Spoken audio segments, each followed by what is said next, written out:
So Kevin Hart is also in Modern Family, and he talks Phil into getting a Porsche. And then Claire gets all, no, I'm not upset. You bought a Porsche. I told you to go buy a minivan, and you came back with a Porsche. I'm not upset. Why would I be upset? You're a grown man. You can make decisions. Oh my God, that's so scary. Scary enough to where Kevin Hart hears that conversation, is standing outside with Phil, and then just gets up and runs away. We've made a tremendous mistake.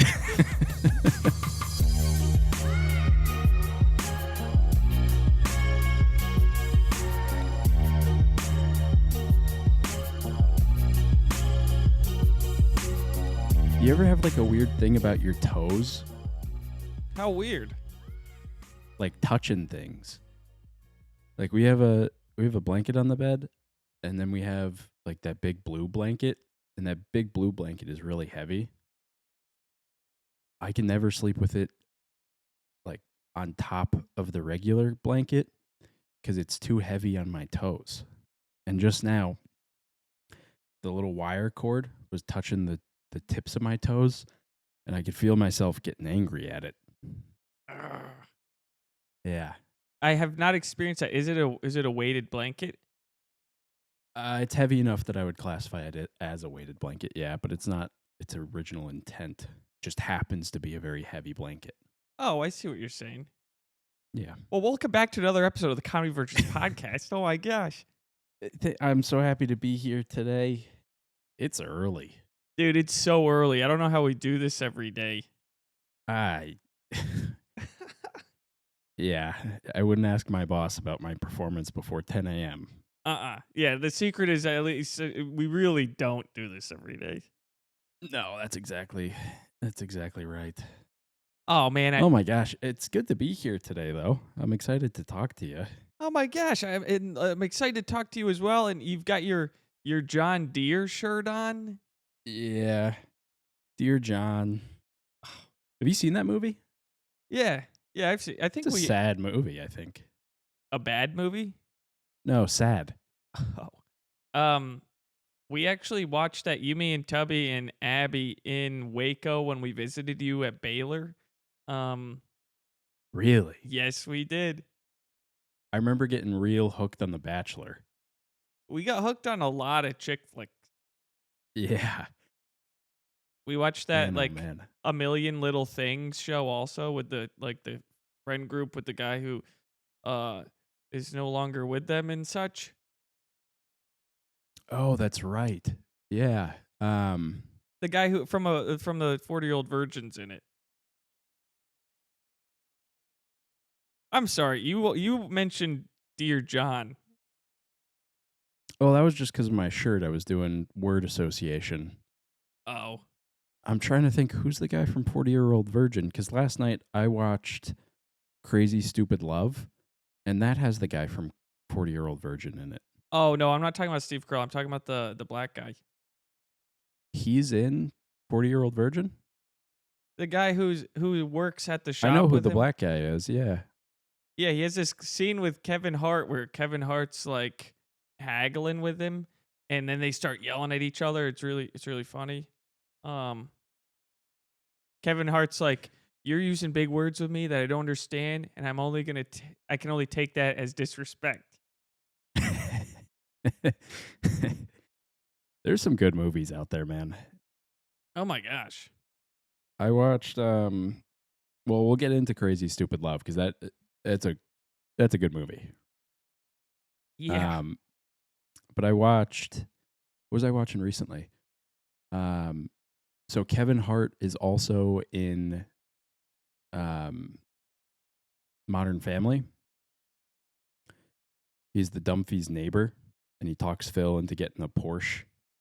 And he's like some sort of doctor or physician's assistant or something, but he's always wearing scrubs, and he talks Phil into buying this Porsche. And then Claire gets all like stoic about it, which is scary when a lady isn't talking to you. Arguably scary than when she is. Oh, so she's not. So she's upset. She's not indifferent. Oh, but Phil's expecting her to be upset, and she's like, "No, I'm not upset. you bought a Porsche. I told you to go buy a minivan, and you came back with a Porsche. I'm not upset. Why would I be upset? You're a grown man. You can make decisions. Oh my God, that's so scary. Scary enough to where Kevin Hart hears that conversation, is standing outside with Phil, and then just gets up and runs away. It's a very funny show. We've made a tremendous mistake. Crossover with famous people in sitcoms, I'm starting to really enjoy. We've been watching a lot of Parks and Rec recently. Bo Burnham is in Parks and Rec. Just saw that episode the other day. He's the country music star who's an absolute dick. And he's like, I forget the guy's name, but he's like, if Bo Burnham wants to shoot his dad with a paintball gun, guess what Bo Burnham's going to do? And then he shoots his dad with a paintball gun right in the chest. Yeah. Dude, So funny. that's crazy because on my algorithm on like Instagram, that like exact scene just popped up like 2 days ago for me. That's probably when I saw it. I had no memory of Bo Burnham being on that show. I definitely didn't know who he was when I watched that show. Agreed. Like probably 7 or 8 years ago.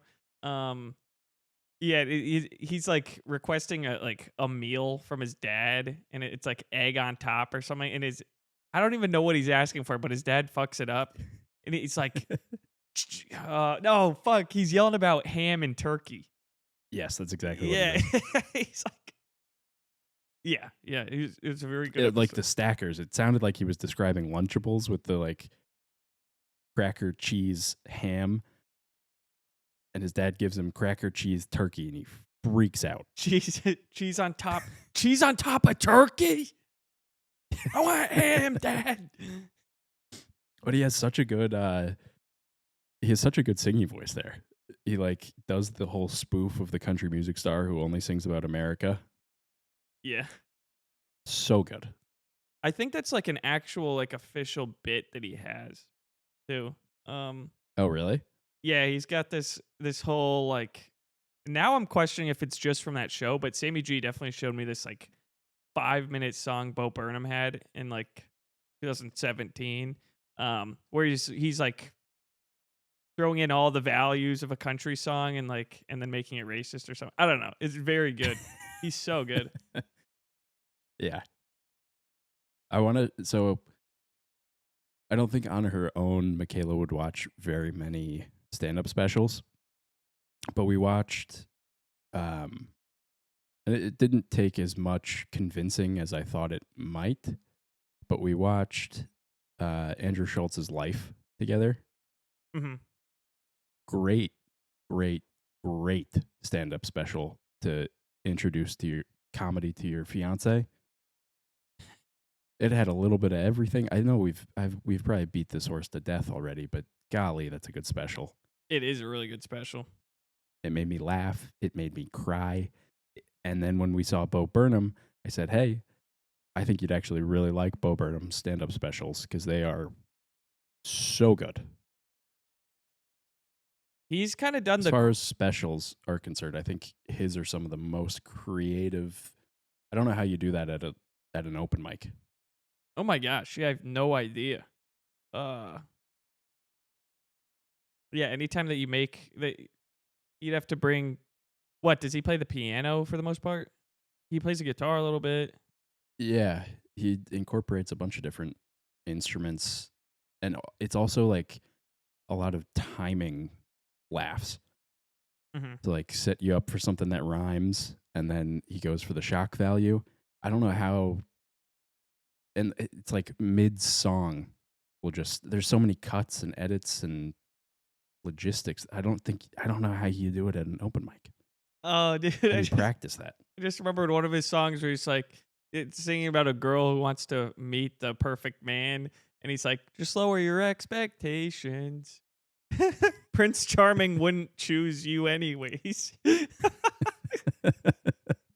He is so good. I haven't really seen his specials. I've seen mostly just segments here and there, but they're really good. Yeah, they're fun. I watched back in college my freshman year. He released a special and it came out on Netflix. And there's like a weird break in my life where like 13, 14, I started really watching stand-up specials like Eddie Murphy, Raw, John Panette.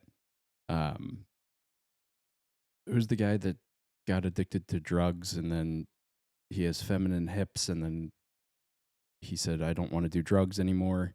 And he cleaned himself up and then he relapsed and got a divorce. Andy Dick, No. Mitch Hedberg, No. He has Artie feminine Lang. hips. Feminine hips. And like a higher pitched voice. He's like one of the Is there any other way that Chris Murphy? No. White guy. Now he's probably 45. He Oh, was married to what's her face, really famous actress. Pete Davidson. No, other one. Feminine hips. It's not ringing a bell. I've Oh, that's one of his bits. I know. It's like new in town. That's just gonna drive me John crazy. Mulaney. Yeah, thank you. He doesn't. Does he say he has feminine hips? Yeah, he's like he sees like a bunch of 8th graders coming down the sidewalk in New York and he crosses the street. Cuz he's like middle schoolers are vicious. And then he like does a voice and he's like that man has feminine hips. Dude, his specials are they'll find so like they'll fucking find good. something that that'll just destroy you. Oh. Dude, he has this bit where he's like, I have all the features of a gay man, but it's almost like God forgot to press the button on gay. And then they sent me down and we're like, oh my, wait, you didn't press the button? We just made a very silly man. So good. Yeah, he's fantastic. Back to the Bo Burnham thing real quick. What's cool about him is he's the one comedian right now who's just disappeared. Like he put out a COVID era special and then he just like kind of went away. Nobody's heard from him in years, which is so Is that true? cool. It's true, I swear to God. What do you mean they haven't heard? Like he's not doing open mics right now? He's not. I mean, I don't know if he's doing shows in places that I don't know if he's. It's almost like a Dave Chappelle, like early 2000s type thing. Not that he left money on the table somewhere, but he's just like He took a step back. He took a step back. Yeah, I do respect that. Like it's freaking cool. it makes you so cool for some reason. That's the thing with comedy. It's just about being cool. Yeah, putting out a special every year, not that cool. Putting out a special during COVID and then disappearing for 6 years. Pretty cool. Pretty cool. And it can make the comedy's the great equalizer. It's like I've never seen this movie, but I am going to use this analogy anyway. It's like Revenge of the Nerds. Like even guys and girls who have no business talking in front of people, they can still make a nice little career for themselves and be an all-timer. Yeah, 100%. It's not about, you can have basically any type of personality as long as you're funny and Yep. do well. I guess that's You're going to do so well long term, dude. It's about long term. Hell yeah, dude. Oh man. Do we want to stick on movies for a sec, or do we want to move on to some other topic? Oh yeah, we can do. What do you got? What do you? So yesterday, oh, I don't know if I should say this, but it's too late. Yesterday was Valentine's Day. I had an awesome day. Woke up, Nala pooped, which was fantastic. We discussed that last episode. She's still off the or on the fritz, but I think now she might be off the fritz, which is nice. So she pooped. Great start to the day. And then we went for a hike. There's like a state park about an hour south of us in like the Red Wing area. Red Wing is freaking sweet. Like an old, I want to say mining town, but it's more, I guess, heavy industry. Right on the river. Bunch of old buildings, super cool. Anyway, we went on this hike. We saw probably no less than 3, but no more than 5 bald eagles Oh, flying dude, around. USA. Yeah, dude, it was freaking nice. Little walk through the woods. In my old age, I have come to love just walking in the woods in silence. Oh my gosh, you know what I just realized? What's that? And I want to get right back into what you were saying, but this is also what we were just talking about. Bald eagles. I think the coolest thing about bald eagles is how hard it is to find them. They're not like seagulls. They're, you kind of have to go looking for them if you want to find them. And if you're not looking for one and you just happen to see one flying up in the sky, it's like you have to take a sec to just marvel at them. Golly, dude, USA. I wonder if that's why Big we time. chose them, like what led us to choose them as the I have bird? something in my head that says some absolute freak bag wanted it to be the turkey. Yeah, I think that's true. Yeah. Who was that? I bet it was Andrew Jackson. It was probably Alexander Hamilton. It doesn't sound like something he would want to do. He wanted control of the banks. Damn, I feel like I Which- really derailed this one. No, it's okay. So we went to. I agree with you on the bald eagle front. They're freaking cool. Yeah. We'll get back to Valentine's Day here in a second, but because I have a note written down to go through the progression of my day. Bald eagle. So I got a bird feeder for Christmas, and it has like a camera on it. So I set it up yesterday, and I was looking, and we have bald eagles like in our area.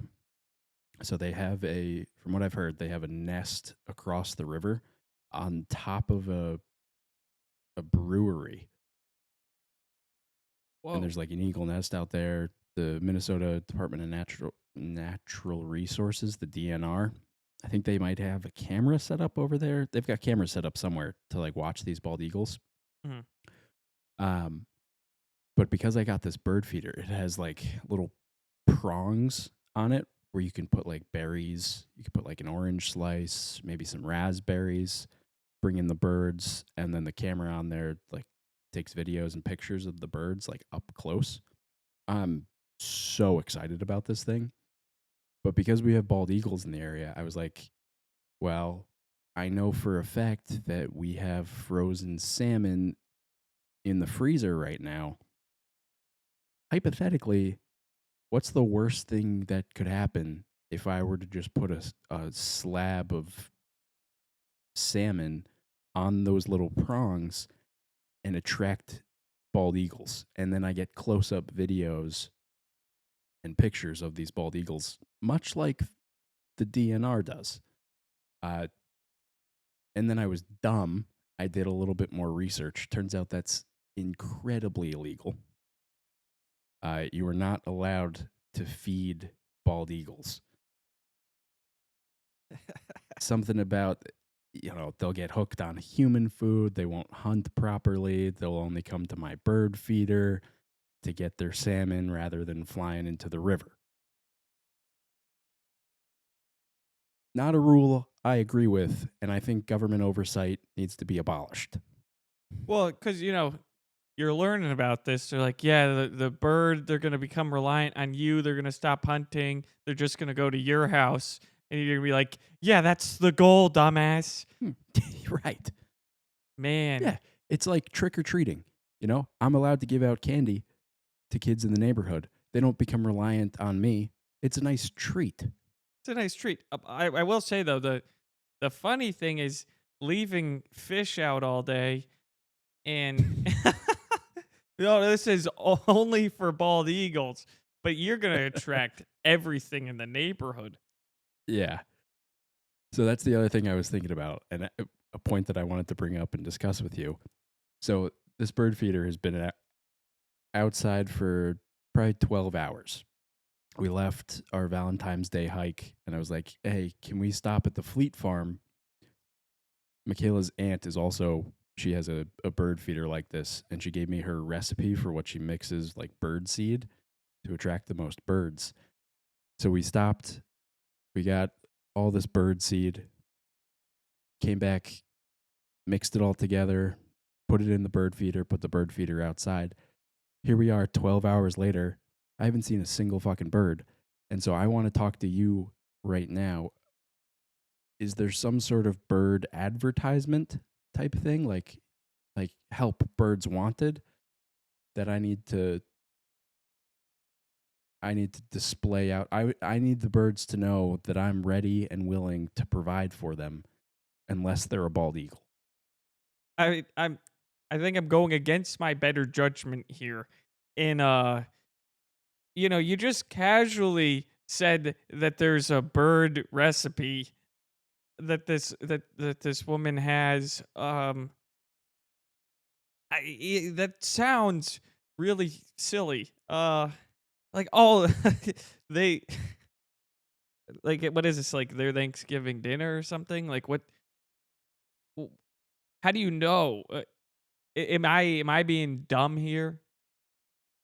I think so, because you started this out with I'm going against my better judgment, and then you call into question this bird recipe? You compare it to Thanksgiving? You think I'm gonna feed birds turkey? No, Are you nuts? that was a poor choice. Uh, Truthfully, I can't get off this one thing. Yeah, what's your hang up here? When Because you now you've said made that me you wanted upset. when you said you wanted to feed bald eagle salmon, I thought you were going to feed them chicken, and then I started to question if eagles would hunt chickens. Um, they're different, and eagles hunt other birds. I don't know if they eat chicken. Um, but then it reminded me of The Social Network when Jesse Eisenberg's friend, who he gets kicked out of the company, one of the things they used to blackmail him is that in college he fed chicken to a chicken, and that went viral on the internet that happened, and everyone was like, That's freaking chicken cannibalism! You're a freak!" And then the bird recipe thing came up, and I was just wondering if you could elaborate on that. I don't know, 5 or 6 points that I just introduced on this Yeah, story. so I'll address all of them at once. Long term, you're gonna be fine, man. You're gonna be so funny. The people are gonna love you. But right now, they hate you. What are you even talking about? You're you're using the analogy of The Social Network, which by and large, great movie. Oh my god, it's the second greatest movie of the last 25 years. Is the first one Vice? No, that Damn it. is not on the list. Miami Vice is. We'll get to this later. Okay, yeah, I'm not opening that can of worms. That We're actually not going to talk about Vice today, I don't think. uh okay, so let's dive into the bird recipe. Tried and true. Is there's a bird food that's called fruit and nuts. It's got dried fruits, and various nuts. Sure. Almonds, pecans, maybe some walnut crushed up in there. Then I mixed that with sunflower seeds. And then on top of that, dried mealy worms. Right? The ratio was 2 fruit and nut to 1 sunflower to 1 dried mealy worm. Put it all into this big plastic container, shook it up, mixed it up real nice, and then put it into the bird feeder. And now you're calling into question that recipe when I'm merely coming to you for advertising help. How do I get these birds to know that I'm willing to support them each and every day until we either move or I die? Oh, that was the question, wasn't it? And here you are bringing up The Social Network and telling me I can't talk about Vice, a movie that I haven't even seen yet. But you keep texting me about. I know, I Sam's Club Vice. I know. I just can't believe, with all the conversations we have, that you would not have not seen this movie. It is just right up your alley. But I know it is. But I already it's just Sam's never Clubbed something. I don't think jury's out on if you've Sam's Clubbed it, because if it lives up to the hype, then you have not Sam's Clubbed it. If you've overemphasized and said this is a movie right up Griff's alley, and then it turns out to be a flop, I'm going to be real upset with you. Last thing I'm going to say before I Sam's Club it, there's not a chance in the world that you would not resonate with this movie. I'm actually really excited because I do take your recommendations to heart. If you say I'm going to like something, I'm probably going to like it. You know me pretty well at this point. And that's the dilemma with the movie. It's like you're going to love it, but then you're also going to hate it because of what happens in it, not because of what happened in real life. We'll get back to the birds. The birds in the bushes. Birds in the bushes. Oh, jeez. Okay. You gotta. It's gonna take some patience with these birds, dude. You're new to the game. You think that they're gonna just fall for the same old trick in the book, like, oh, somebody set the trap. You know, they think you're hunting right now. I'm not. I don't even want to eat these birds. They don't. If I wanted to eat these birds, I'd go to freaking Costco, pick up a rotisserie chicken, and have myself a meal. Well, actually, our generation has been splurging on rotisserie chickens. I don't know if you knew that. I did not. Yeah, let's go into more detail there before we figure out this whole bird advertisement thing. We shouldn't. And before I continue to tell you about my Valentine's Day. Yeah, we should really. I keep taking us way off topic. We should focus on your Valentine's Day. You can't just drop a fun fact like our generation has been splurging on rotisserie chickens and not finish the thought. All right, well, okay, so I saw this tweet from the New York Post. Some news outlet posted a story. They were like... The New York Times, probably. They were like, Gen Z can't afford a house, but they sure are splurging on rotisserie chickens. Oh, and everyone... Pompous assholes. Fuck you, New York Post. And that was everyone's response. They were like, splurging on chicken? Also, a Costco chicken's $5. That's exactly what they said. Oh, I'm fired up, dude. Yeah. We're gonna have to topic change real quick. Valentine's Day. Yeah. I had a very beautiful day yesterday. All right, New York Post. We got up. Nala pooped. Big deal in our household as of late. Then we go to the state park. I see more than 3, but less than 5 bald eagles throughout the day. I walk through the woods. I'm a happy camper. Then Michaela's hungry. I'm like, yeah, you know what I could eat? Let's go grab us some food at a local restaurant. Get on my gluten-free app. There's a place called the Mac Shack. I think it's actually called the Mac Shack and more. They had a funny name to advertise to the people that not only are they a Mac Shack, but they also provide little trinkets. Really cool restaurant. We go in there. Their daughter has celiac. And I say, whoa, that's what I have. And they said, well, you're in luck. We can do everything on our menu, all 112 options. We can make them gluten free. They specialize in mac and cheese, there, fella. I had something called the Texas Twinkie. I only got through half of it. It was like a basically a pound of pasta in one of those. You ever get like spaghetti and meatballs at a restaurant and then you take it to go? And it's in one of those like aluminum foil containers, and the lid is paper on the top, aluminum foil on the bottom, and then you press it all around and it keeps everything nice and secure. Yes. Yep. They put my mac and cheese bowl in one of those, and then they put it in like a lunchbox to go container. Not lunchbox, but like if you were to get a thing of garlic bread or garlic knots from a local Italian restaurant, they'd put all these in like a styrofoam container with the lid that closes, and then you got to hook it underneath. Yeah. That's what they gave me. All right. It was so much food. It was practically spilling out the sides. And I got the Texas Twinkie. So it was like a Gouda cheese sauce, I think. There was jalapenos in there. There was little pieces of like brisket, some barbecue sauce on top.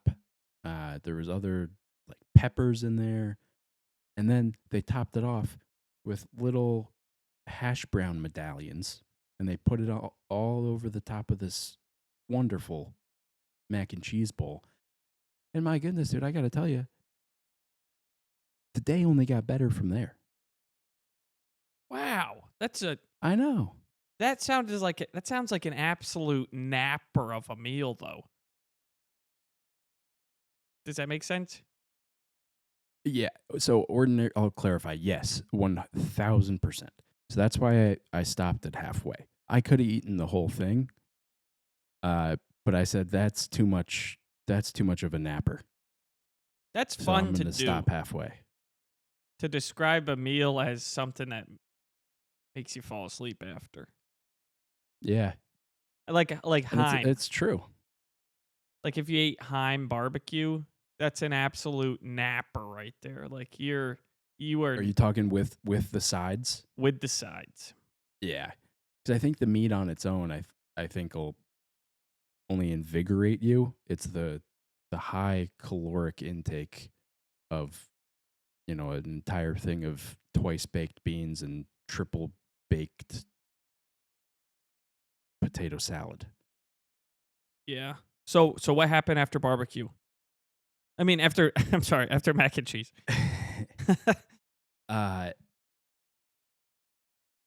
So then, we were driving through the backwoods a little bit between here and Red Wing. There's actually some really nice spots. Red Wing was definitely one of those spots. I'd never been there before. Really cool. That's where the Red Wing boots are from, if you know about those.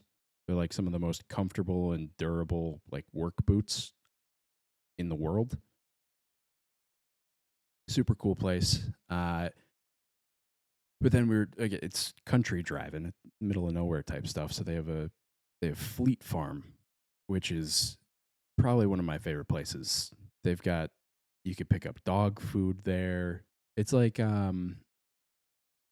what's that place? They've got them all over, but I know that they're specifically in Texas as well, where you can get like little baby chickens.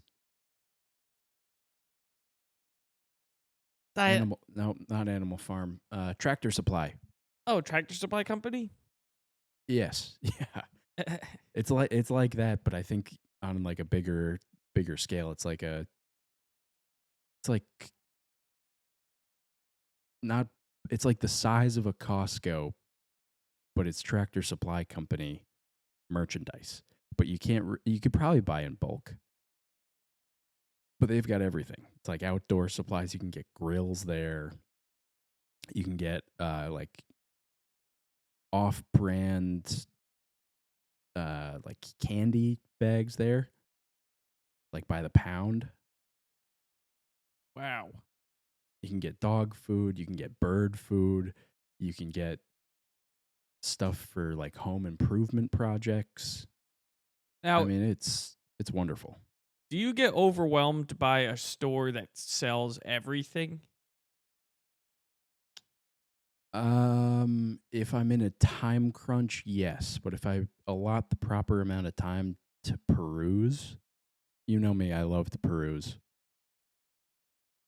If I allot the proper amount of time to like really dedicate to a store like that, not really. Oh, you can also get clothes there. Golly, this place really has it all. Yeah, flannels, fleece-lined pants. I mean, it's a wonderful place. So we pick up the bird food, and we come back. Michaela takes a little nap.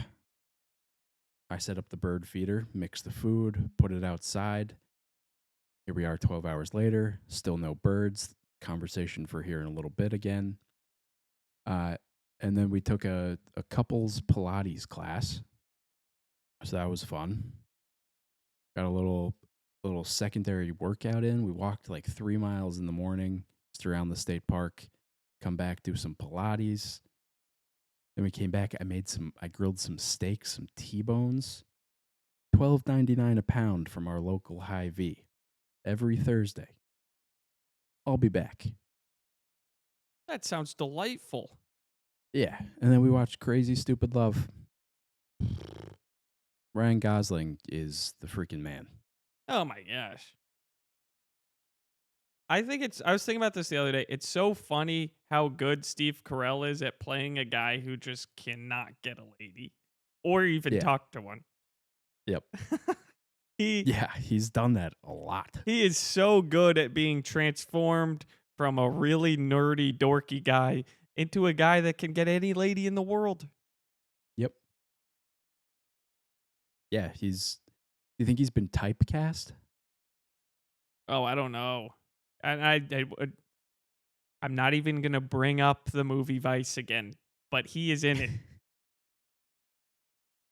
He's in that. I also want to see The Big Short. Not something I've ever seen. Very boring, but it is a good movie. So, same director. Oh my God. It's Adam McKay. What? Yeah, he's really good at taking what seems like a boring idea and throwing just enough funny into it and just enough interesting into it. You put Margot Robbie in a bathtub. You put, I don't know, Amy Adams as Dick Cheney's wife. Is it Amy Adams? Amy Adams, yep. Oh, that's cool. I like her. Adam McKay also directs a lot of Will Ferrell's movies. He did Step Brothers. Yeah. I think he might have done Talladega Nights. I feel like that's true, but I'm not 100% on that. Adam McKay has a ridiculous amount of range. Also, the same name as Ben Wyatt from Parks and Rec. His name is also Adam McKay. I thought he was the director. Two different guys. Same name. Same name. Actually, I think he might be Adam Scott, but I always It is get them Adam Scott. confused. Yeah. In my head, they're the same person. I'm glad you said that because I would have believed you. And then I remembered when you said Adam Scott that you accurately corrected yourself. That was a nice spin. Yeah. Thank you. You could have just said that I was wrong, but you said you accurately corrected yourself. That's a really nice way of saying that I was wrong. Thanks, man. Michael Scott. I mean, Steve Carell. He's got a lot of range. He could play Donald Rumsfeld. He could play Michael Scott. He could play a guy that can't get any ladies. Oh, he can play Basketball. basically modern day Noah. Oh, yeah. He can play just an absolute lunatic in his own world in oh my gosh, the news spoof. Oh, the Anchorman. Thank you. I've never seen that. Oh, they're fun. Thanks for not being mean about it. Yeah, no problem. I took a page out of your book and then said, no, I'm gonna turn to another page. Speaking of that movie, we've mentioned like a handful of movies that are on the top 50 list of the movies of of the best movies of the 21st century so far. Okay, sure. Do you know who Bill Simmons is? Yes. Sports media guy, did 30 for Yep. 30, The Ringer, all that. Yep. He has this show called The Rewatchables where he ranks he picks a movie and then he goes through the whole movie in like crazy detail about where it's set, like who the characters are and like some like background knowledge of each movie. He does like 2-hour podcasts on each movie that he picks. Really? It's really, really interesting. Oh, that's fun. But just right before Christmas, he dropped this top 50 most rewatchable movies of the 21st century. And his category, he basically just did it. How do I put this? There's no real rubric for how he picked it. It's basically like if this movie came on cable, would I sit there and watch it again? And can I watch it with my family? Is there a movie? Can I ask some questions about this criteria? Yes. Or I guess just the general setup. One, how much of this content have you consumed? I watched the top 50 yesterday. I haven't really watched a full Rewatchables episode, but I saw Okay. the top 50 list yesterday. Okay. So does he go into? Is it just like the plot lines of the movie, and then he's saying based on the plot lines alone, that makes it into the top 50 rewatchable? And then is there, as part of that criteria of if it was on cable, would I sit down and watch this? Is that a separate but also important marker to would I watch this with my family? So like both of those things combine into his criteria for if it gets added to the top 50 list? Exactly. Does that make sense? It is. And there's no real way to measure this because it is. He breaks his own rules when picking these movies, but Okay. He I goes. respect that. He'll pick it apart by hour. Basically, it'll be like, oh, the first hour was really strong, but then it kind of fades. Where other movies like it just there's no dull moment. It's just firing on all cylinders. Nice. And so he put a bunch of comedy movies in there. He put like Forgetting Sarah Marshall. He put That's a great he movie. put some bangers. But then the number one movie of the 21st century was Devil Wears Prada. Really? Yeah. That would definitely be on Michaela's number one list. Or that would make her number one slot. I don't think it would make mine. It's still a great movie. I'm surprised that Bill Simmons. Oh, maybe that's, I guess, the criteria. Would I watch this movie if it came on cable? Yes. Can I watch it with my family? Absolutely. I mean, yeah, because you don't. Some of the comedy movies can get a little raunchy. Still great movies, but would I watch them with my family? Yeah. Yeah, But like if they're on cable, a lot of that gets censored or cut. Like the made-for-TV version is usually a little bit more tame than like the HBO version. yeah. It is funny that Forgetting Sarah Marshall made it because I mean a lot of those comedies that even did make it, they've got their moments where it gets a little raunchy. But Yeah, for sure. yeah, the funny thing about it is like he set up this episode to record it and he didn't tell his two co-hosts like what he was doing. So he's like, I made a top 50 list and they basically had to like raw dog the list with him and like provide information, but they're so good at it. Like they had no knowledge that this was happening in the episode, and then they were still able to like play off of every single movie. Oh, that's fun. Yeah. Does he go into like the history or some of the lore surrounding the movie?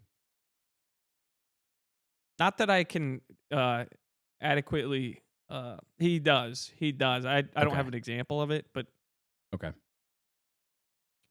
I was gonna ask you about Devil Wears Prada though, like because I've never seen that movie. What are your thoughts on it? Oh, it's a good. It's definitely a chick flick. Uh-huh. But I mean, I freaking love chick flicks. It's a griff flick. Yeah, it's a griff flick for sure. Yeah, no, it's a really good movie. I think they're coming out with a second one. Yes. Stanley Tucci. He's a fun guy. He's had a lot of different roles, a lot of range. Devil Wears Prada, Devil Wears Prada 2. He just met Snoop Dogg at the Olympics, and Snoop Dogg gave him like 2 custom like jackets, and he did like the Gucci font, and it just says Tucci on the sleeve. It's awesome. It's like the most Snoop Dogg gift that you can ever get, and super cool.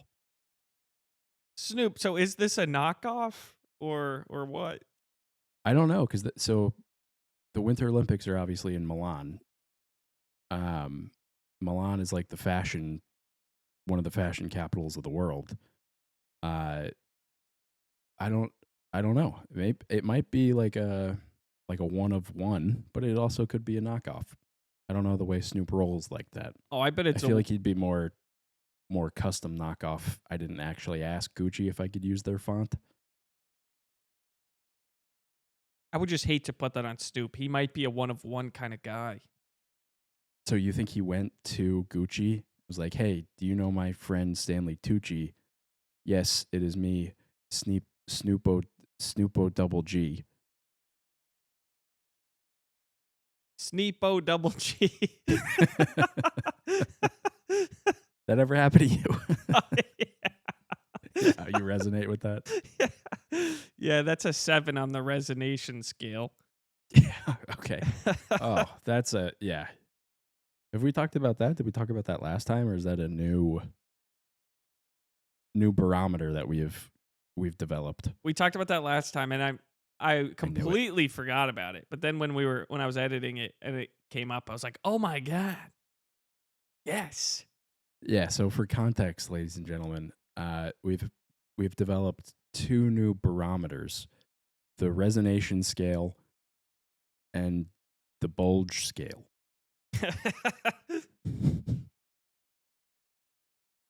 And they don't have to be mutually exclusive. No. Like if Matt was a 10 out of 10 on the bulge scale, I would be a 10 out of 10 on the resonation scale. Dude, I think only Tubby could be a 10 out of 10 on the bulge scale. That's a great point. Yeah.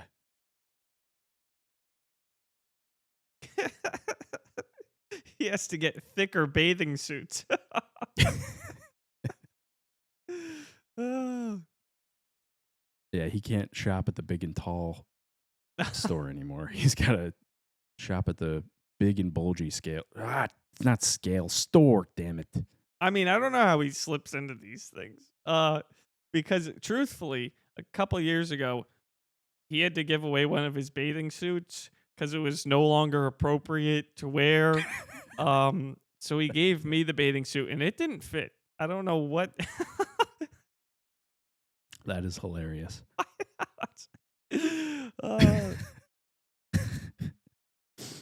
Was it like you ever had?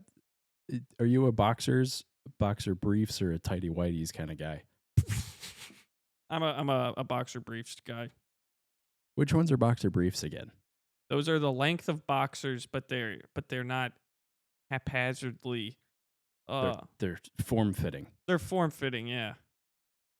So was this bathing suit, was it form fitting on Tubby? So you know how you wear like a pair of boxer briefs for a couple years, and when it comes out of the dryer, it still looks like your body, like your figure is imprinted on the fabric.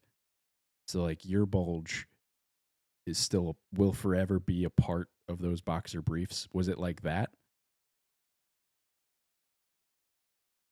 You know what I'm saying? Where are we at on the resonation scale? I, no, theoretically, I agree. I just have not run into this issue. Um, it wasn't that.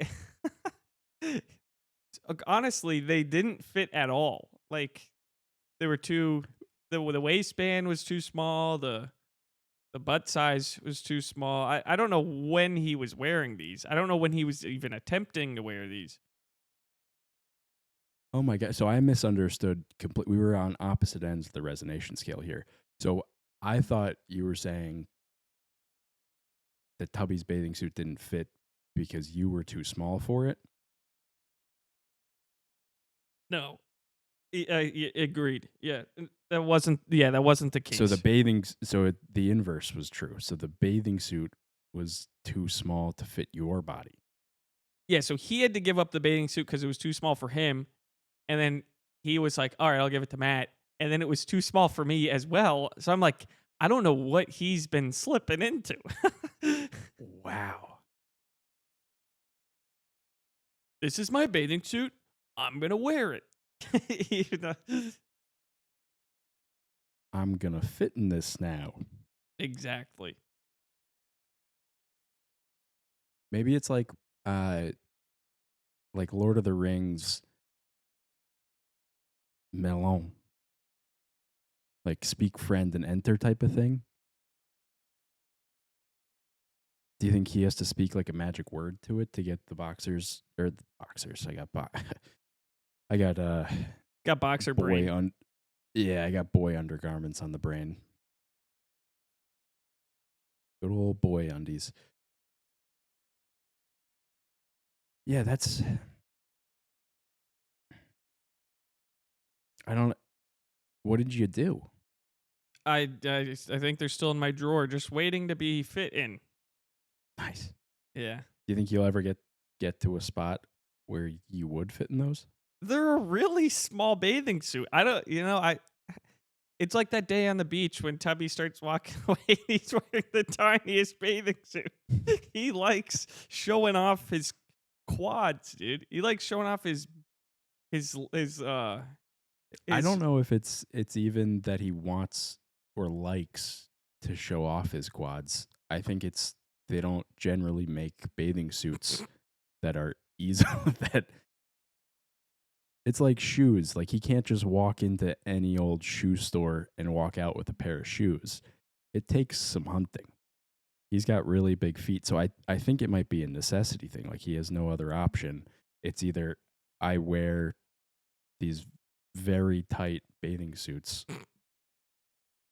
or I'm not going swimming. His quads are gigantic. He does They're have fucking tree trunks. Giant quads. It's funny when he's like, my jeans don't fit because of my quads. And I'm like, I've never heard anybody say that.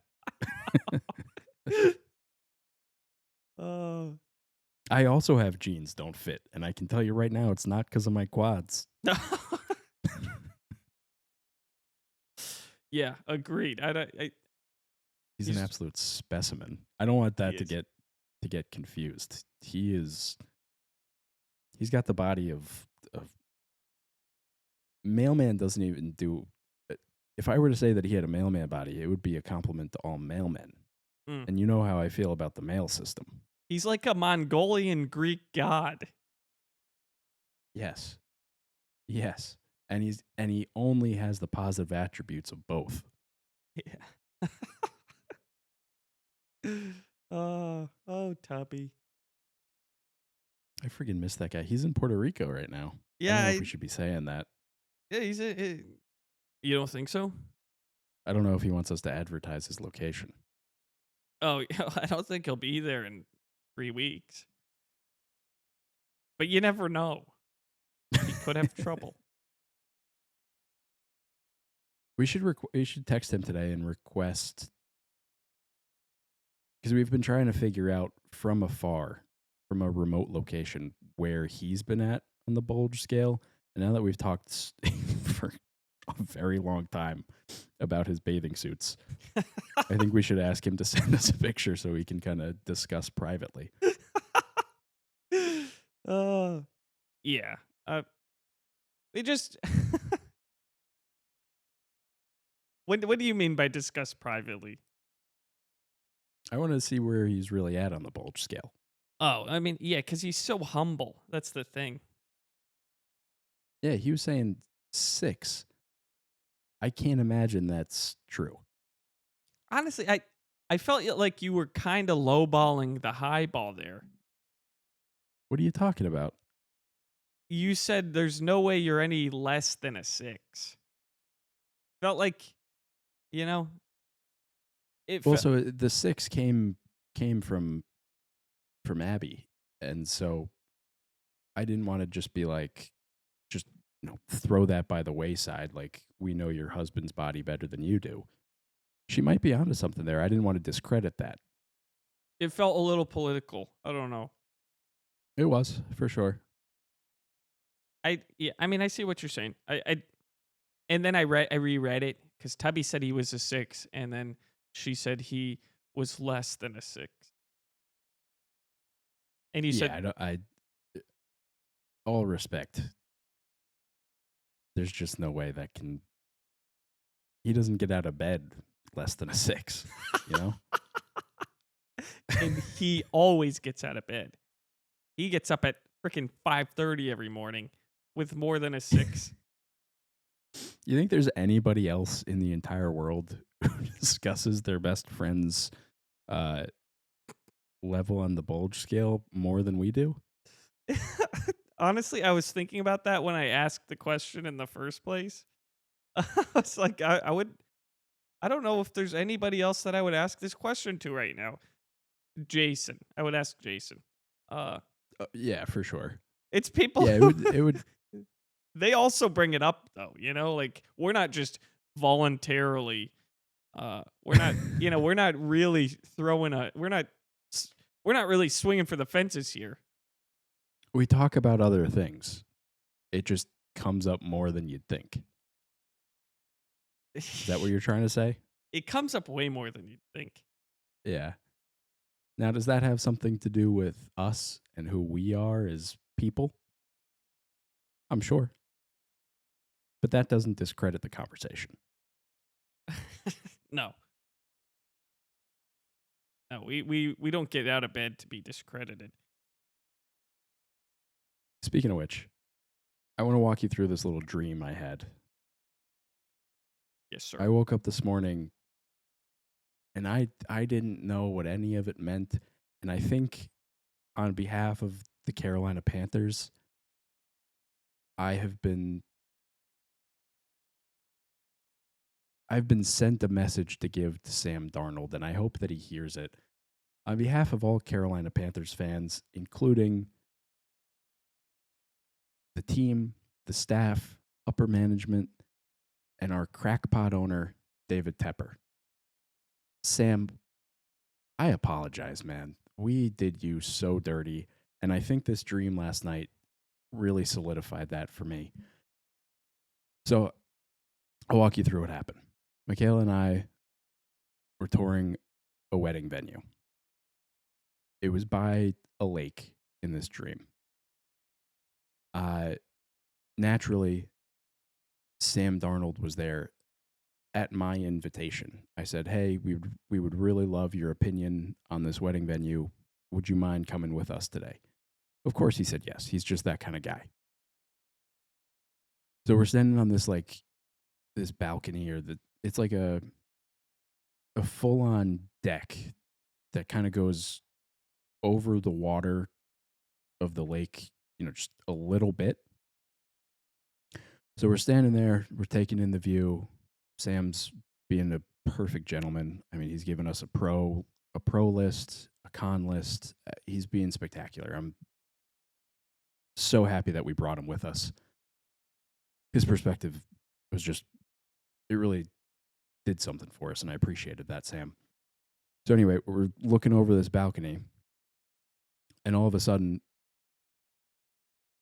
I don't know if it was me, I don't know if it was Sam, whatever the case was, my keys fall off of the deck railing into the lake. That is not a good situation. We got to get home. Sam has a curfew.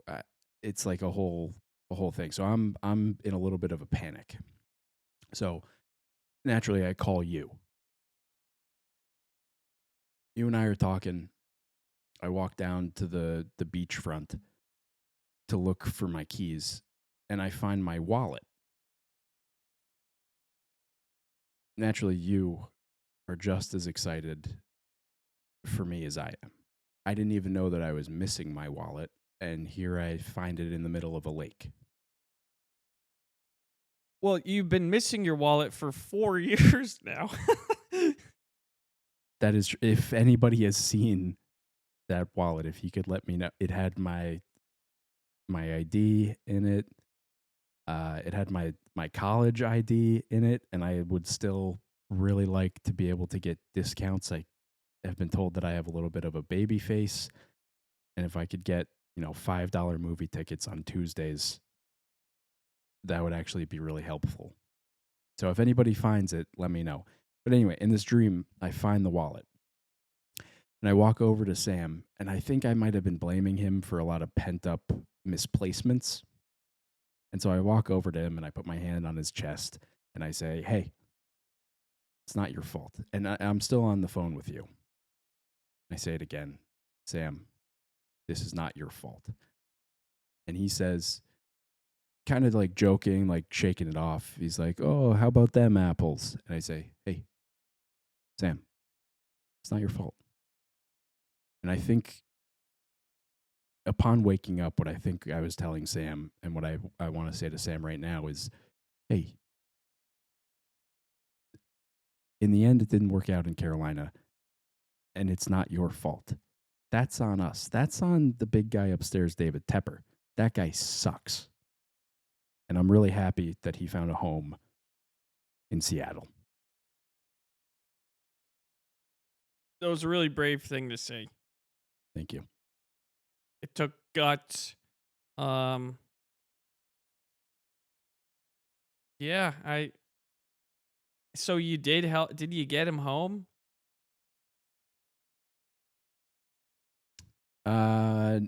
No, that's basically where it ended. That's interesting.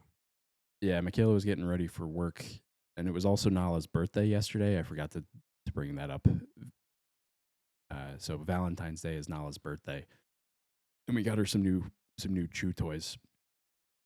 And Nala haphazardly throws her toys all over the apartment. And Michaela was getting ready this morning for work, and she stepped on one of the toys, and the squeaker was still in it, and it echoed a lot. And so I woke up, and I think that was the end of the dream, but I don't know if he got home safe. I gotta go back. I gotta bring Sam home. Oh, what do you think all that means? I think I interpreted it well, that I owed Sam Darnold an apology. Yeah, I mean, there was definitely some underlying guilt there. Maybe some resentment that he went on to a different team and brought him to the Super Bowl and won the Super Bowl. And you know what? I think there's some Vikings action in there too, because you basically fucked him again. Yeah. Now, I'm not putting this on you. I'm talking about the teams I have to be delicate here in how I say this. Like the two teams that you feel you have a tie to, both of them kind of disregarded Sam in a way that's pretty. It all it's happened. Pretty ridiculous. It's pretty rude. It's pretty ridiculous. Yeah. So maybe there's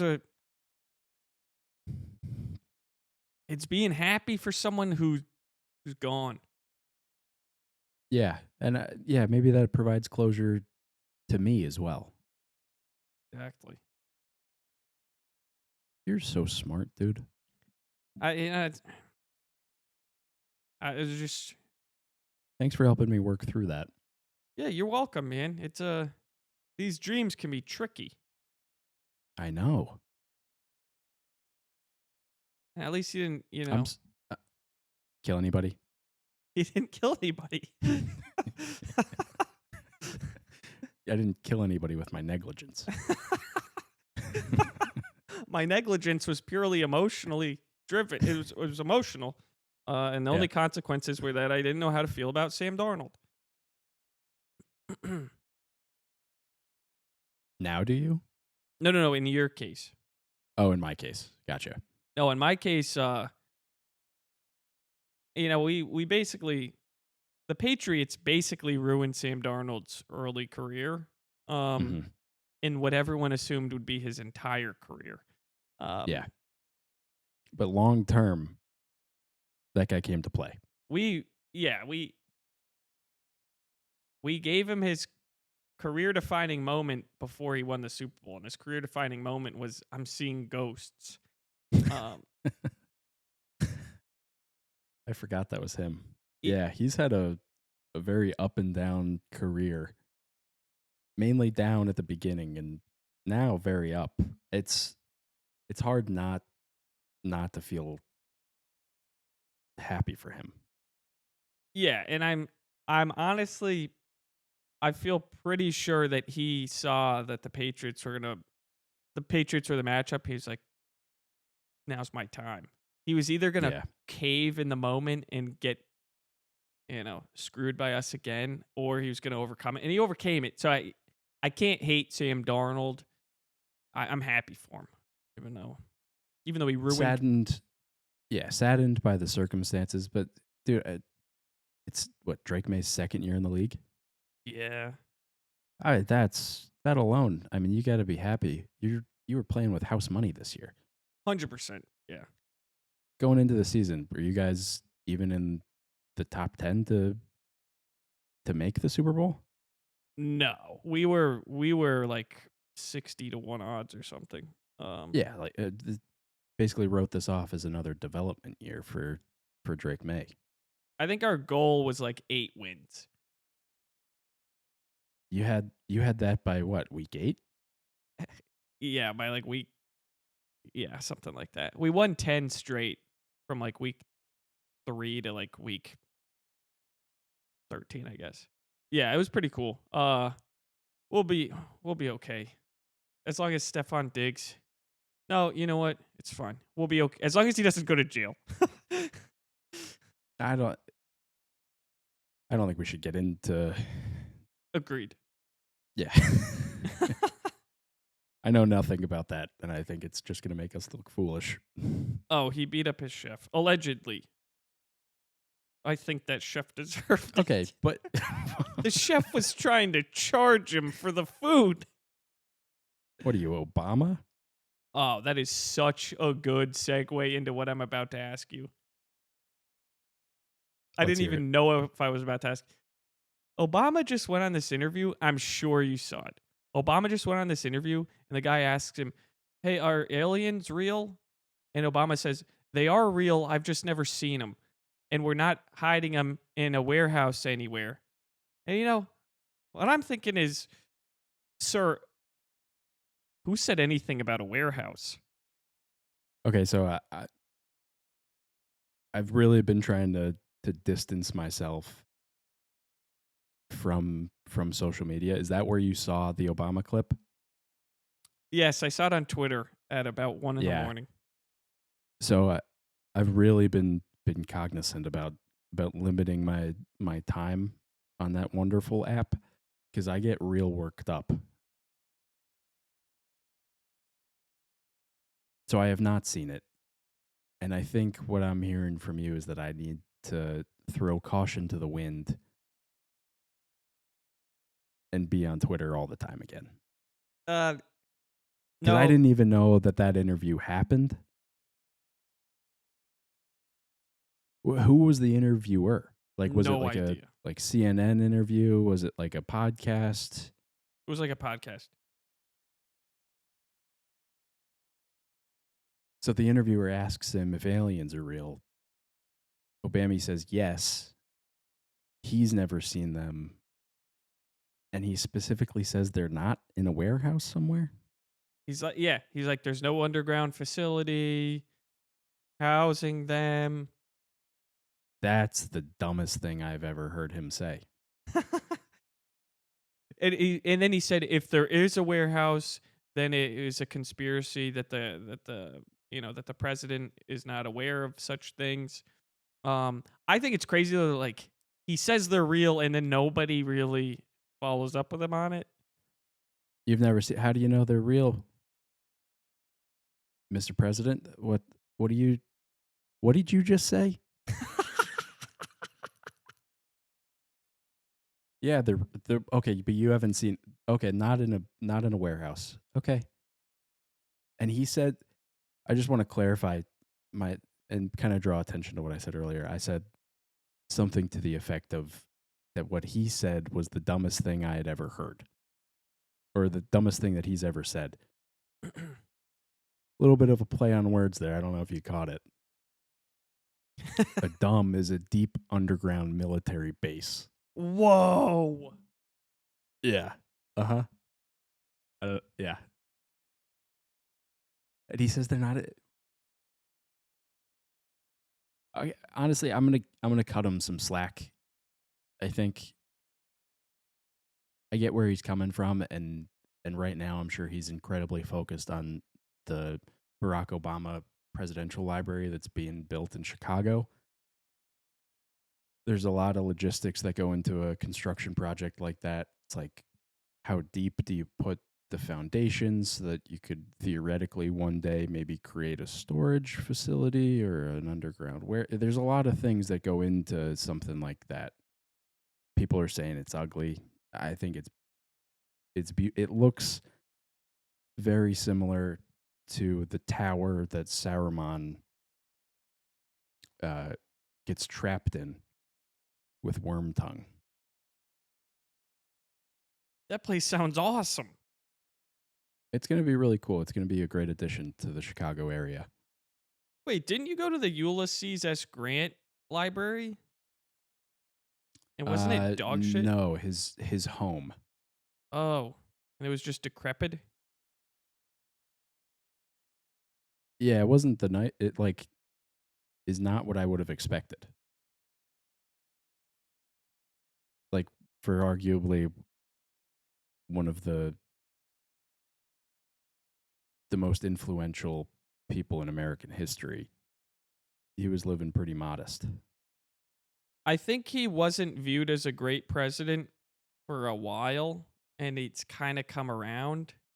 I don't know if that sounds familiar to you.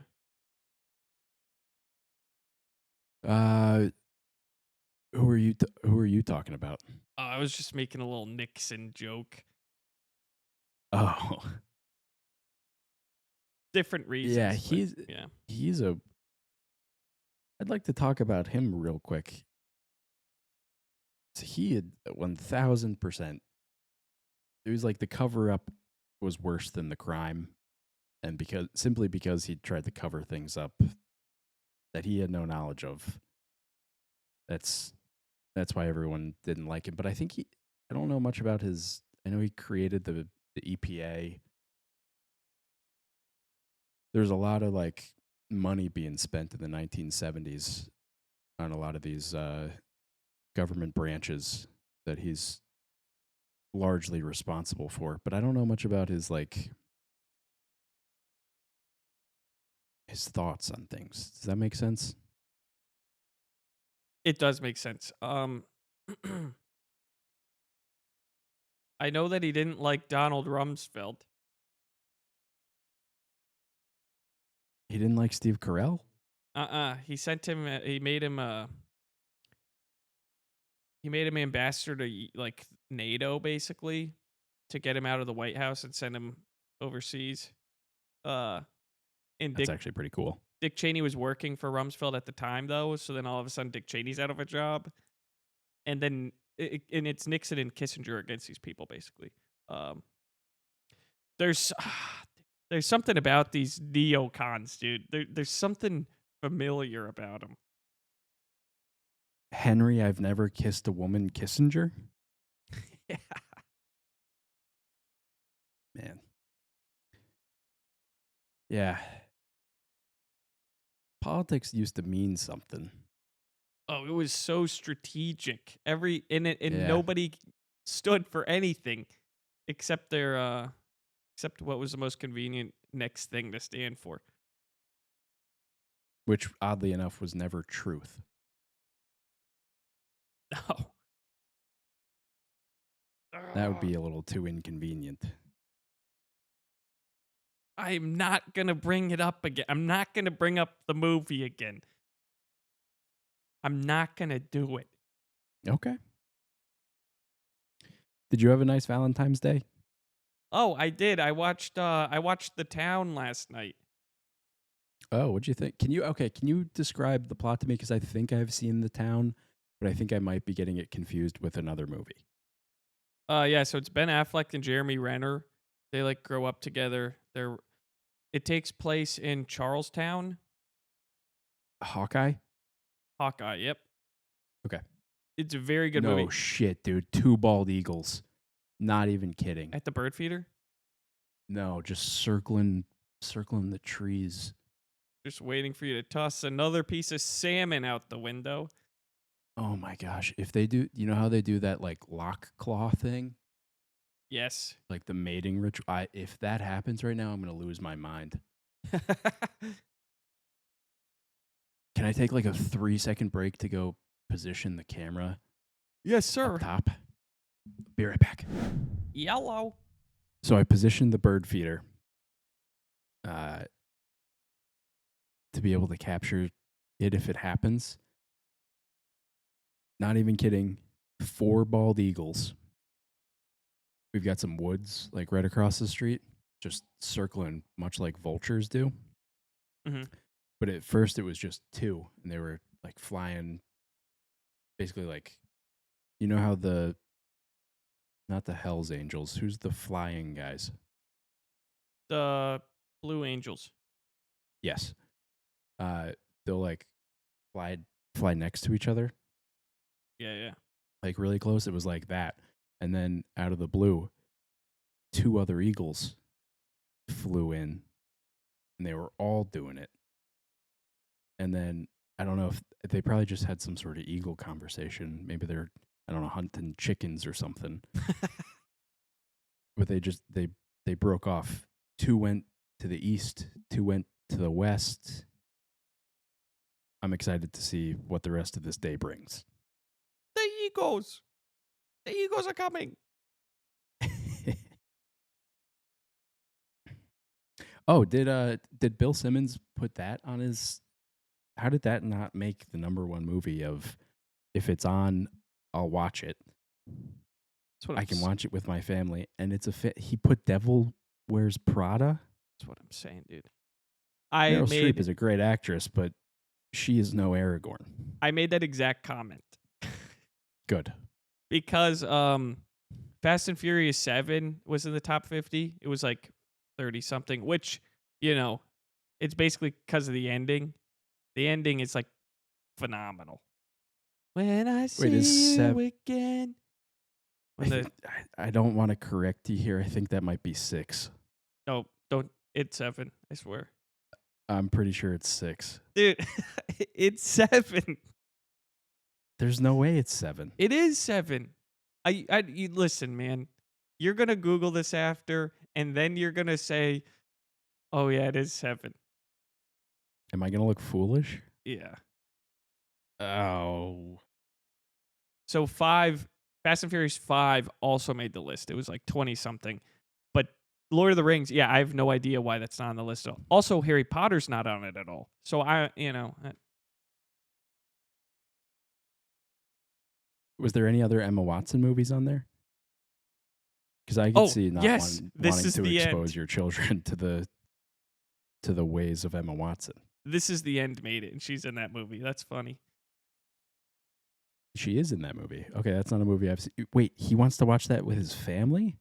That's a crazy... Yeah, he does want to watch it. He has watched it. He has a son, so that might factor into it also. It's like, all right. That's insane. I no longer respect his list as much as I previously did. Was Lord of the Rings even in the top 50? No, and I guess the argument that you could make for that might be that you can't watch any one of them on its own. You'd want to watch all three. And same with Harry Potter. You kind of have to watch everything. Was Star Wars in the mix? No. I see. I see what you're. I think I see what you're trying to do right now. Is you're trying to help Bill regain and maybe maintain some credibility. I get what you're saying. If one comes on, you're gonna want to watch them all. But here's the thing, buddy. I've seen TNT do this. I've seen the E Network do this. TNT will occasionally play Lord of the Rings. They'll have the first one on at, I don't know, 9 a.m. Second one, 12:30. Third one, 3:30, 4 o'clock. The E Network did this. That's how I first, before we bought the Blu-ray disc set of the Harry Potters, we had to record on YouTube TV the Harry Potter movies on E Network. And they started with 1 and they went all the way through 8. They're putting marathons on, so I don't know where Bill is coming from. And I see your point. You want to watch all of them. He has that ability. Ooh, I am making arguments that he did not make himself when I say these. Okay. Lord of the Rings, you also, if you're watching a cable version, it's not going to be the extended edition. That's true. So that, I'm only watching the extended editions. And a lot of people feel that way. No, I see it. I see it all the time. I just saw a bunch of clips yesterday about it. Like, that's a straw man argument. I disagree with that. And I also don't think that if you saw that Lord of the Rings was on cable television, even if it's not the extendos, I don't think you have the willpower to walk away from Lord of the Rings in any capacity. I do. What? Oh, so this is what. So Sauerman, Christopher Lee, he was he wasn't talking yesterday. I saw this clip yesterday. He was saying how disappointed he was that he was cut out of the third movie completely. He's not in the Return of the King at all in the theater release version. He's that whole scene of him getting stabbed and falling. That is all trimmed from the theatrical release. It's only in the extended edition. Really? Yeah. I actually, so since the topic has now come up, I'm gonna. I really think that you got to read those books.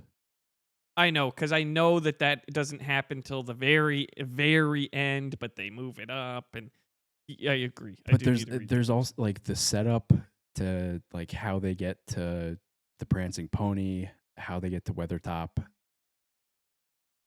There's like a fourth Hobbit that's in the mix, Fatty Bolger. Incredible name.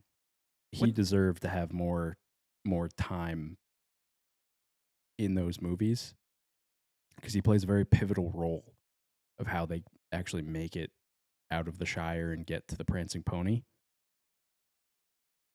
He's not in the extendos at all.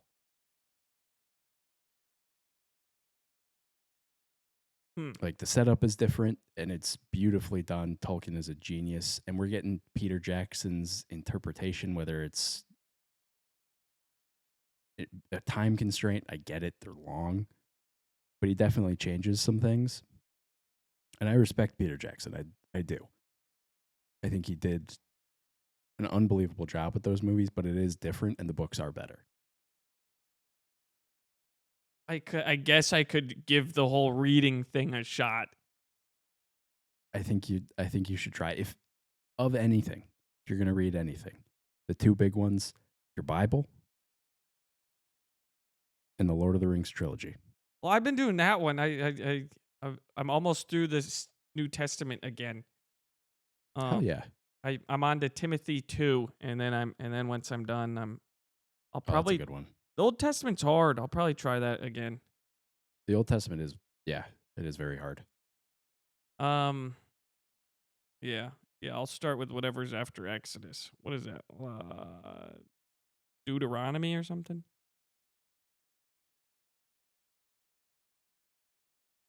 I'm gonna say you're right because I don't remember Yeah. the order, and it's Genesis, Numbers, Deuteronomy. Well, Exodus. Is it Genesis, Exodus, Yeah. Numbers, Deuteronomy? Yes. I think. Oh, we're gonna look foolish again. I bet. Damn it. Well, we're at like what, an hour 30. Do you want to talk about town and rap Oh or yes, yeah. Let's finish that. oh, so town takes place in Charlestown. They're all a bunch of townies. Um, but apparently Charlestown is like it's the city where like the most bank robbers in the world are from. Really Like it just spawns them. interesting. Yeah, so it's Ben Affleck and Jeremy Renner. They're Okay. they start off the movie by robbing this bank, and but then Ben Affleck falls in love with the bank manager, starts dating her after already kind of traumatizing her. Um, what else Oh, happens? that's not a. Ooh. But she doesn't know it's him. And Yeah, that's for a starting while. a relationship on a pretty big lie. Yes, and John Hamm is the FBI agent who's tracking them down. There's like a whole task force who's trying to catch them. They end up robbing Fenway Park, which is crazy, dude. Um, and then a few people die, and then Ben Affleck gets away. This movie was ranked How like did fourth or fifth on Bill Simmons' list. so how do they rob Fenway? Because I've got a adjacent story about a fun time at Fenway. How do they get in? So this guy who owes a bunch of money to the mob due to gambling debts works at Fenway. He opens one of the sliding green garage door things, lets them in. They dress up as cops. They look like Boston PD. They Okay. they zip tie a bunch of people to the ground. They get into the cash room. They steal a bunch of cash, and then their getaway is to they change uniforms to be ambulance employees. But Ooh, okay. freaking Ben Affleck's ex-mistress Blake Lively, who's a whore, What? She's she's the Emma Watson of that movie. Emma Watson. She gets a DWI and then confesses to John Hamm about this Fenway Park situation. So they're looking around Fenway and they're like, "Why has nobody like been trying to come get us yet?" It's because it's a setup. Everyone's waiting outside. Then they get in a big shooting fight thing with like SMGs and shit. Like they're fighting with like literal SWAT and like the military basically. Oh my gosh. They get flashbanged. One of the friends dies, and then somebody else takes one for the team. It was like, I'm just gonna ram this ambulance through the door. I'm gonna take all the heat. You guys change back into your cop uniforms, so then you blend right in with the police. Organized chaos. Organized case. So they put the police uniforms back on. The ambulance guy dies, and then after that, Jeremy Renner's walking down the street looking like a cop with his bag of cash. John Hamm is the only person on the street who recognizes him. Starts walking after him, and then Jeremy Renner turns around, like starts spraying his gun, misses all his shots somehow. John Hamm's Hawkeye? Hawkeye. He sprays like 4 clips, doesn't hit anybody. John Hamm's standing right behind him.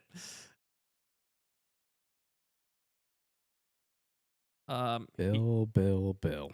And he'd rather die in the street than go back to prison, so he dies. Ben Affleck gets away, moves to Florida, and he's still in contact with the girl. And the girl ends up finding out who he really is, and then she's still fine with it, which is cool. Oh, so it's a feel-good movie. It's in a way, yeah. It's Yeah. Pretty good. That's at least what Bill Simmons says. Yeah, it's a movie to watch with your whole family. Oh yeah, I could see that. Okay, so then I have not seen The Town. Oh. Yeah, it's pretty good. It's he put The Town over The Departed by one Oh, that's a good movie. by one slot. He's from Boston. The Departed was 5th. Yeah. Okay. He's from Boston though, so he only put The Town above Departed because like Departed is Southie and The Town is Charlestown, so he's from that area of Boston. Okay. Yeah, fair enough. So there's some nostalgia maybe for him. Yeah. Okay. Oh. Now, do we create a similar... I don't want to step on Bill Simmons' toes here, but I disagree with his list pretty heavily, I think. Do we make a top 50 movie list? Maybe we do it on the podcast, and do we compare notes? Do we maybe do a separate, like, one-off video? Again, I don't want to step on anybody's toes. It's been done before, but I think we have some ideas to bring to this conversation. We could do our own list. Matthew's list. That's what we'll call it. Oh. Griffin's choice. Yeah, I don't. They go so in depth with this stuff that I don't. It's very hard to. They really give attention to each movie in an interesting way. They're very professional at what they do. They've been doing this for like 10 years. So yeah, Bill Simmons has been doing this a long time. Yeah. So maybe we come up with another way of looking at it.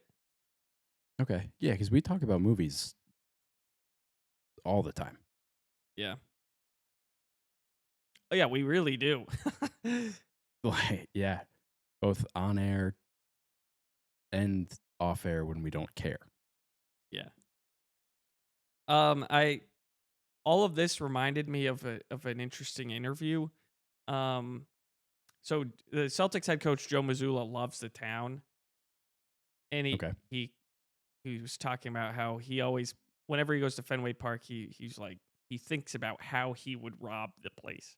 But he pitched this idea to Julian Edelman. He was like, what there should be is like, how there's scare rooms where you go and like you have to like try to escape rooms. That's what they're called. Okay. Yep. He's like, there should be situation rooms, and I think this will resonate with you.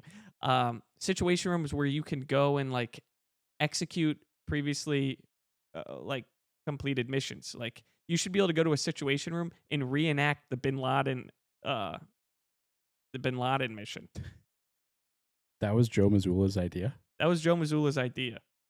He wants to reenact the Bin Laden capture.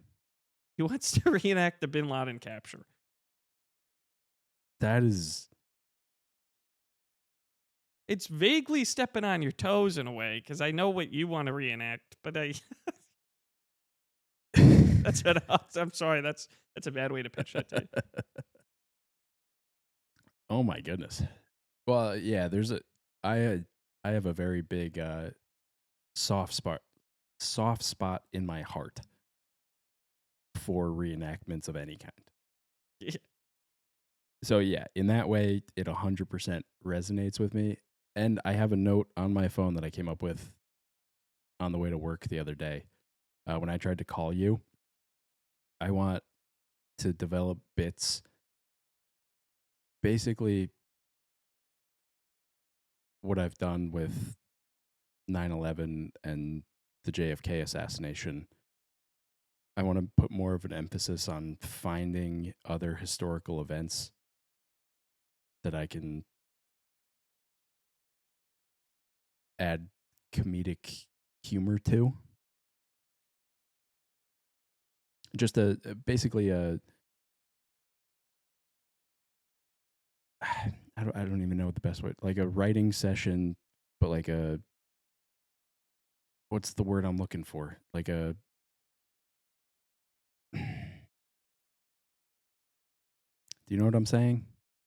How much is this resonating with you? It's a 2, but I think it has a potential to be a 9. I just don't know exactly what you're going for here. Like have the list. I want to create a list of historical things that have happened. And Right. not poke fun at but like make it funny. Intentional. That's so intentional writing, coming up with historical events and seeing if I can make them funny, and then working that into my stand up. I mean, yes, that sounds excellent. Are we at a 9 now? Yeah, you turn that 2 upside down. It's a 9 now. What are you Oh, what are you starting with? I mean, I know what you're starting with, but what are you any ideas on what you thinking? so I've got the two big ones. I've got the 9/11 one. That one is, I think, probably the best joke I've ever written. I'm going to see if my camera is still going. Give me 1 sec. Yes, sir. Okay, it is. I was getting a call. So the 9/11 one is by far, I think, the best joke I've ever written. The JFK one is a close. It's a second. I don't know how close of a second it is. I think I can do some tweaking there, and it's fun. It's a fun joke to play around with. Yeah, because it's kind of the bridge of my entire set. Mm-hmm. But I don't know. Maybe specifically American history, because I think that's what I know most about and feel most comfortable making fun of. It's also the most likely to be connected with by the audience. Yes. Yeah, that's also a good point. Yeah, Yeah, we'll find some moments. yeah. So I don't know. Maybe to get the list going, I just start from the beginning. I say 1776 and then just go from there. Oh, dude, John Brown has a really funny 1776 joke. Does he? Yeah, it's more vaguely about the era, not it's not, you wouldn't run into the same problem, but I just remembered what his joke was. Fuck. It's basically like what happens when you have history, like American history class in 1776. He's like, "Oh, what happened that's a funny yesterday?" premise. Take a quiz. Shout out John L. Brown. He's such a good joke writer. Yeah, dude, but I have no doubt that you're gonna make the funniest Antietam joke I've ever heard. I appreciate that, man. It's definitely on the to-do list. Yeah. No one's even tried to joke about Antietam. I don't even remember. I think a lot of people died in that war. It was in the Civil War. Battle. Shit. Civil War. It was a battle. It always is. I think it was the second bloodiest battle of the war. The first being Gettysburg. Yeah, I believe it was Gettysburg. Yeah. Okay. Yeah, I think there's definitely some moments that we're forgetting about that can be real fun to bring up again. Oh yeah. That's the only way that we're really going to heal, I think. It's the only way. Yeah. Good Well, luck healing otherwise. That's all I had. Yeah, that's all from me, boss. Well, I love you, buddy. This was another absolute pleasure talking to you. Thank you for tuning in. Slutty Muffins. We love you. Mwah. Love you, buddy. Slutty Muffins. Love you too. Have a beautiful rest of your day. Been another episode of